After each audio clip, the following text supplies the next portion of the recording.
Capítulo 26. O refeitório era o ambiente mais quente do Globe. Aquecedores a todo vapor se perfilavam nas paredes, e os bancos mais próximos deles eram sempre os primeiros a serem ocupados. O almoço era a refeição mais movimentada, com funcionários e pacientes comendo lado a lado.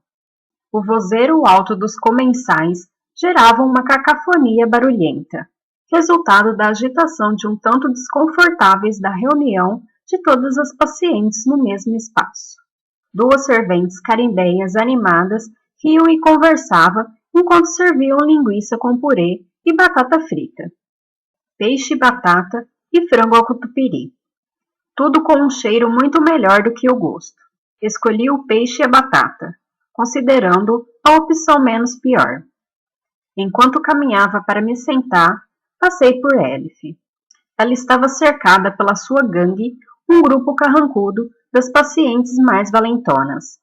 Reclamava da comida quando passei pela sua mesa. Eu não vou comer essa merda. E empurrou a bandeja para longe.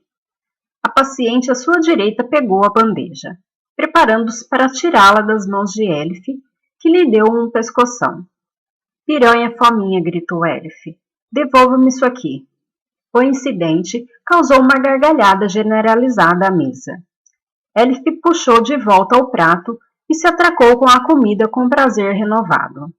Reparei que Alice estava sentada sozinha nos fundos do refeitório. Beliscava um pedaço infinito de peixe, feito um passarinho anoréxico, movendo-o pelo prato sem levá-lo à boca. Fiquei tentada a me sentar com ela, mas resolvi não fazer isso. Se Alice tivesse feito contato visual, talvez eu fosse até lá. Mas ela mantinha os olhos baixos, como se quisesse bloquear completamente o ambiente e as pessoas ao redor. Me intrometer no espaço dela iria parecer uma invasão de privacidade. Então me sentei na ponta de outra mesa, afastado de todo o paciente, e comecei a comer meu peixe e batata. Comi apenas uma garfada do peixe, encharcado de gordura, sem gosto, requentado e ainda frio no meio. E concordei com a avaliação de Elif. Estava prestes a jogar a comida no lixo quando alguém se sentou à minha frente. Para minha surpresa, era Christian. E aí, tudo certo? Perguntou com um aceno de cabeça. Tudo, e você? Christian não respondeu. Atacou com velocidade a maçaroca que era o arroz com catupiry. Fiquei sabendo do seu plano de fazer Alicia pintar, comentou entre duas garfadas. Já vi que as notícias voam. Aqui é assim. Ideia sua? Hesitei. Foi. Acho que vai ser bom para ela. Christian parecia duvidar de mim. Cuidado, parceiro. Obrigado pelo alerta. Mas está tudo bem. Só estou dizendo. Borderlines são sedutores. É o que está acontecendo. Acho que você não sacou direito.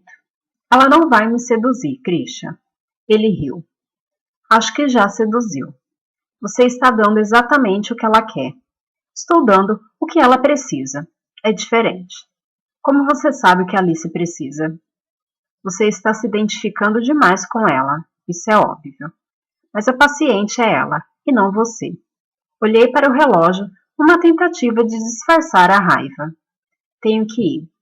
Levantei e peguei a bandeja. Comecei a me afastar, mas Christian me interpelou. Ela vai se virar contra você, Theo. Espera só. Não diga que eu não avisei. Fiquei irritado com isso. E essa irritação me acompanhou pelo resto do dia. Depois do expediente, saí do Globe e fui a uma lojinha no final da rua comprar um maço de cigarros. Coloquei um cigarro na boca e acendi. Dei uma tragada profunda, praticamente sem perceber o que estava fazendo. Pensava no que Christian tinha dito, reproduzindo a fala dele mentalmente enquanto os carros passavam. Borderlines são sedutores. Eu o ouvia dizendo. Seria verdade? Por que eu havia ficado tão incomodado? Será que Alicia tinha me seduzido emocionalmente? Era evidente que Christian acreditava que sim. E eu não tinha dúvidas que Diomedes também suspeitava disso. E se eles estivessem certos? Buscando na consciência, me convenci de que a resposta era não. Eu queria ajudar Alicia sim, mas também era perfeitamente capaz de permanecer objetivo em relação a ela, de me manter vigilante, avançar com cuidado e preservar devidamente as fronteiras. Mas eu estava errado. Já era tarde demais. Embora eu não fosse capaz de admitir isso, nem sequer para mim mesmo. Liguei para Jean Félix na galeria.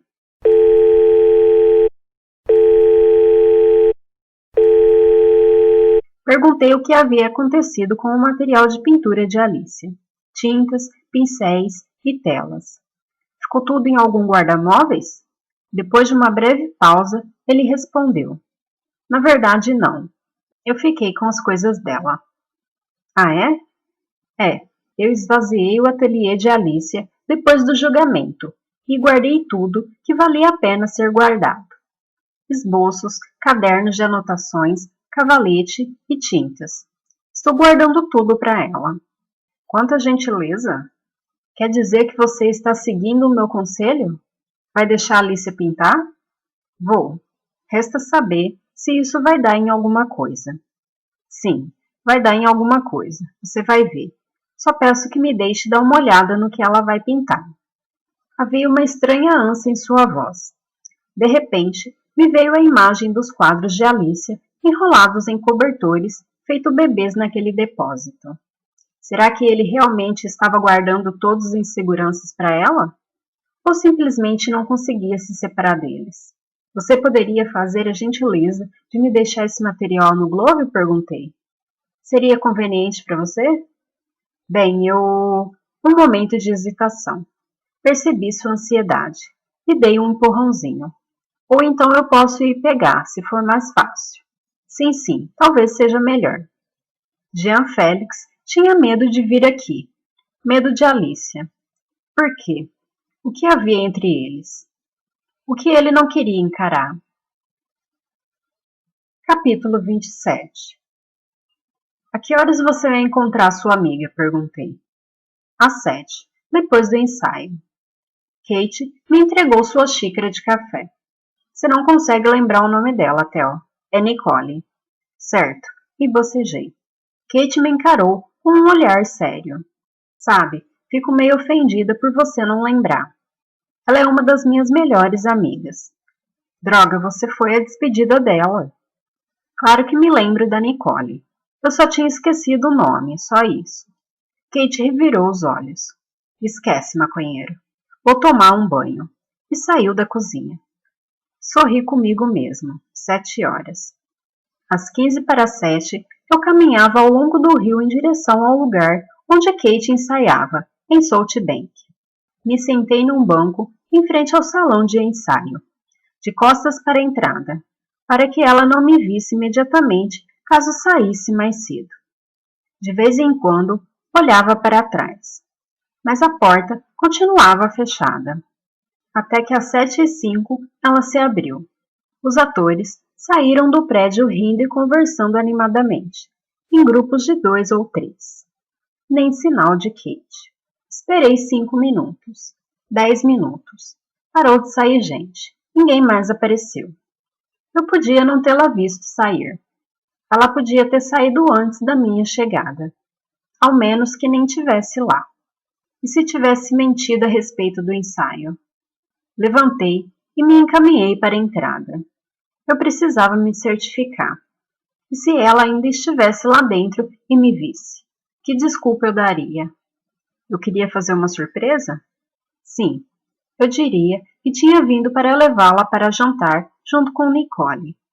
Kate ia dar um jeito de se esquivar com mentiras, alguma desculpa esfarrapada. Nicole está doente. Nicole não veio. E nós dois acabaríamos passando uma noite juntos, sozinhos, completamente sem jeito um com o outro. Mais uma noite de longos silêncios. Cheguei à entrada. Hesitei. Segurei a maçaneta verde enferrujada e abri a porta e entrei.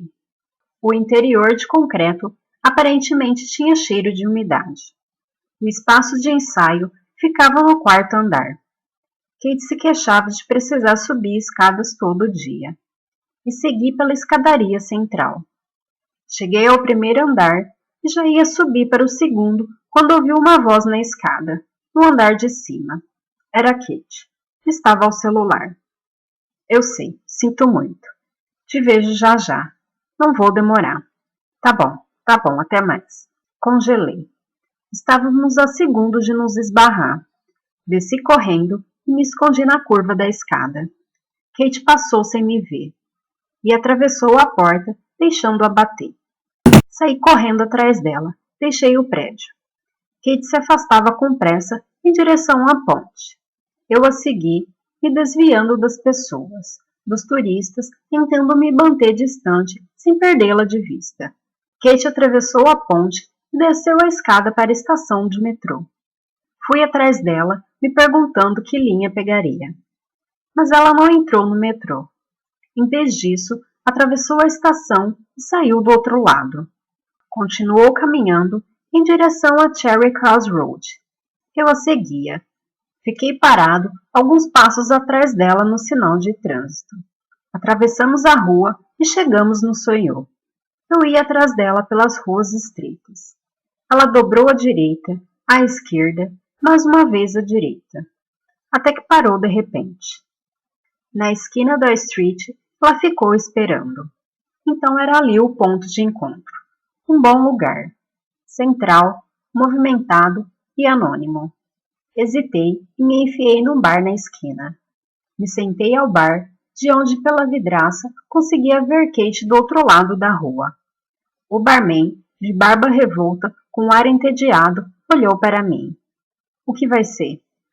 Um chopp.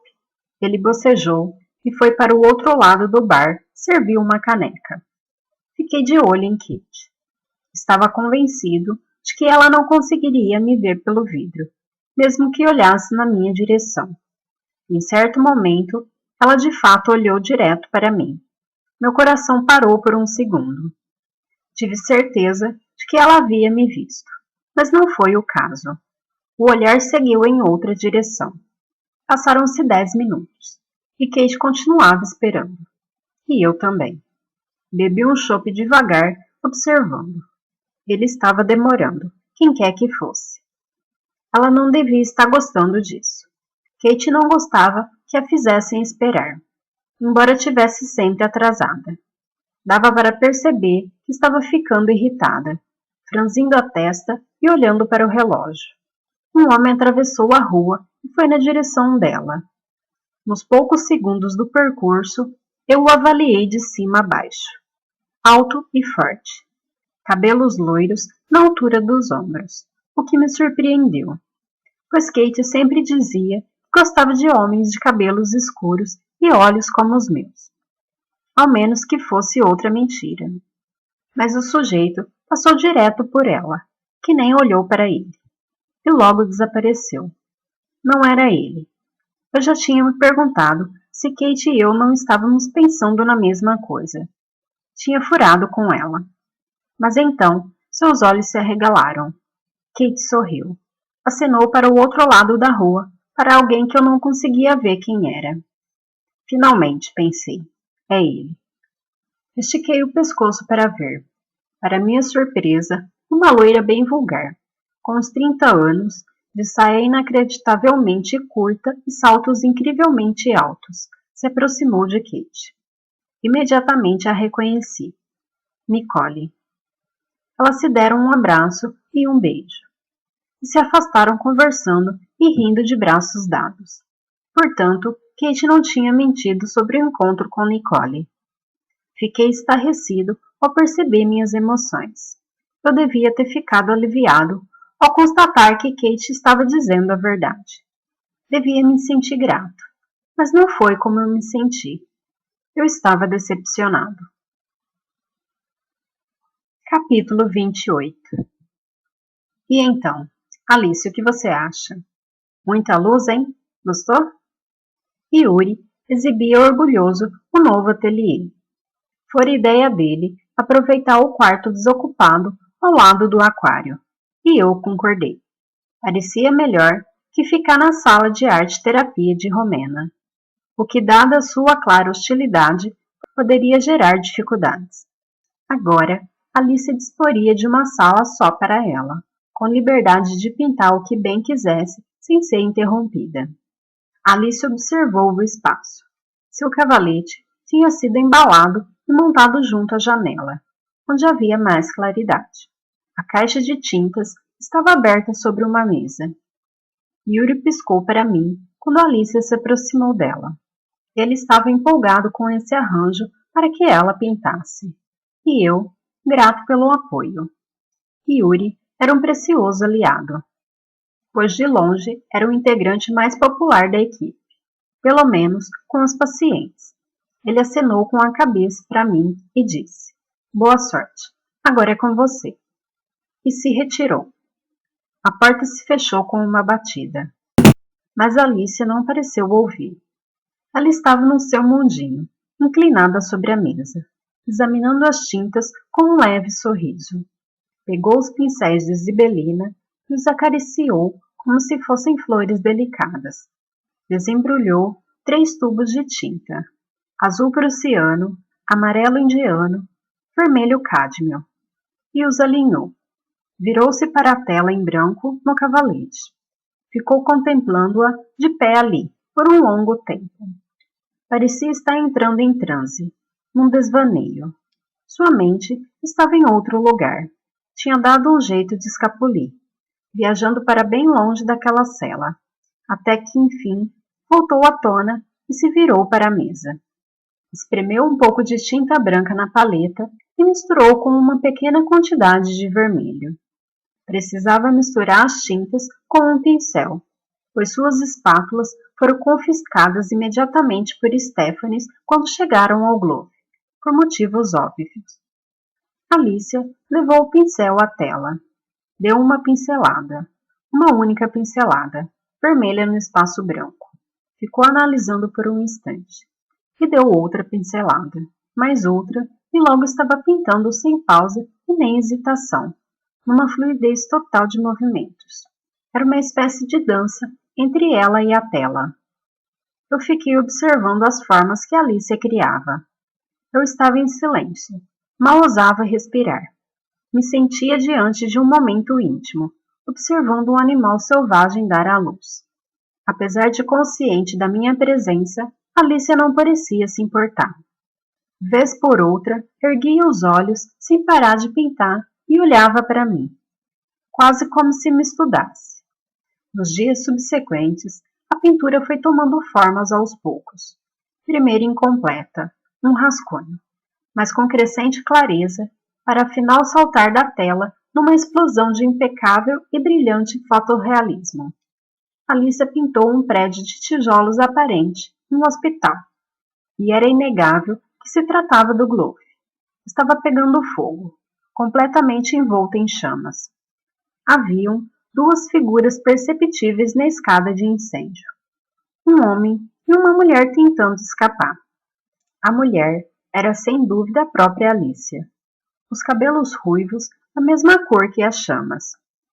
E eu me reconheci no homem. Levava Alicia nos braços, suspendendo-a enquanto o fogo lambia seus tornozelos.